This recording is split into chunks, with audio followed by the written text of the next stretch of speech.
Salve, citizens, and welcome back to a little bit more Schedule 1.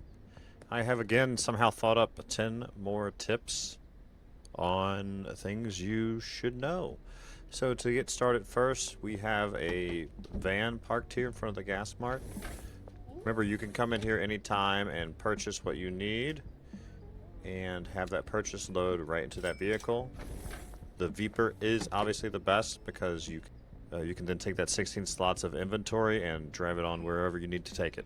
Don't forget about the pawn shop. A couple of things here about the pawn shop. If you didn't know, make sure to undo Mick from any dealer. That will prevent him from wandering for drugs, and you can sell directly to him anytime you need to. And then as always, remember there's now a pawn shop, and you can trade goods to him, like this gold bar, that we buy for 10,000 and he'll pay up to 18,000 for if you get lucky. And on a day like today, he's probably not gonna take the deal. And remember, you can't actually type in. You have to press the plus sign the entire time. Let's see if we can get 15 for it. I feel like that's gonna be a stretch. He'll probably just fight us at 15. Too high, so cancel. We're not going to even sell it right now. Come back and try another day, is what that means. As you level up your suppliers, you'll eventually get an option to meet up with them.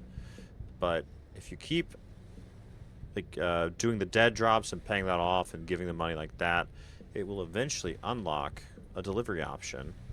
We can now deliver pseudo because we had done pseudo interaction with Shirley enough that we can just order that pseudo to 160 at a time, direct to any warehouse or barn or bungalow. And you do that again purely by consistently buying from them, and it seems to be more so using the dead drop gives them more experience towards liking you. So within your product page, remember that you can favorite a product anytime. You can't actually use the X, unfortunately. I wish you could.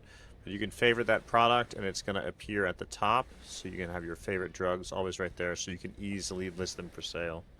I know we had previously discussed how to price things, and we see that float around between 1.5 and 2.0 price fluctuations pretty commonly. At lower levels, you're not going to want to press the price up that much when you don't have like a high amount of rep with all the customers. You would only want to do like maybe $50 to $100 above for something like a mix of marijuana. I wouldn't go much higher than, you know, like the 66 would sell for 90 and stuff like that. So be careful early game. Only price it up by 10 or 20%. If you're consistently getting customers, if you're selling it for 65 and you consistently see customers saying they want a deal like 1 for 90, then you can raise that base price level to 80 to 90 and see what happens. When assigning customers to dealers, you're going to want to pretty much just copy what I've set here. So we'll click through each dealer assignment, and what this assigns is customers that are in the vicinity of the dealer, as well as customers that are only low and medium spend. This way, all the high spend customers you can still deal directly with, while allowing the dealers to handle these lower spending customers. So you don't have to do all that unless you truly want to. Assign no one to Leo, as Leo would traditionally only work with the higher spend customers anyways, and if you want to sell to those, you just don't assign those to Leo. Let's talk about the best pot to use for the planters. You have the standard plastic pot, you have the moisture preserving pot, then you have the air pot. Overall, the air pot is supposed to boost growth, but it does not seem to work. The moisture preserving pot has the best benefit, and things do seem to grow faster in that than in the air pot. So for now, I would always choose the moisture pot until the air pot is fixed to work correctly. This is just better. You keep the water more. These drain the water so quickly that unless you're babysitting them, you're not going to see that benefit.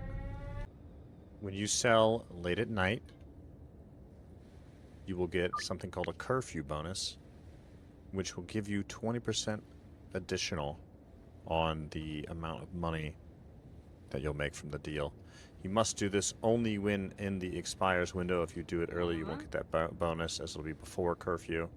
But in this case, it's for 12:15. Done. Then we get a $243 curfew bonus, which is a lot of money.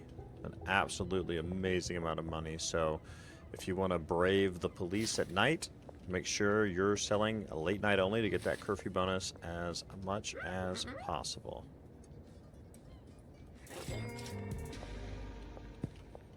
And here's a fun little bug that I've recently seen floating around. You didn't know you can block the entrance here with a vehicle like this at the police station.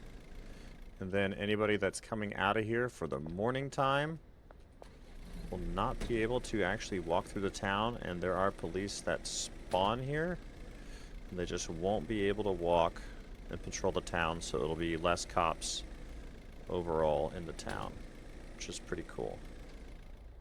It seems that you have to do this every morning, early in the morning, for it to work. Yep. Seems like they're stuck there. And then if we move the van, you can see that they then begin to walk. If we do this, they can't get us. Yeah, it says they're coming for us, but they can't. They can't get out. There you go. Alright, and I think that's a great spot to call it. I know I've said it before, but I'll say it again. I feel like I'm not going to find many more tips until more content is added. So I think this will be the last tip video for a while. So thank you again so much for watching, y'all. Take care and enjoy Schedule 1.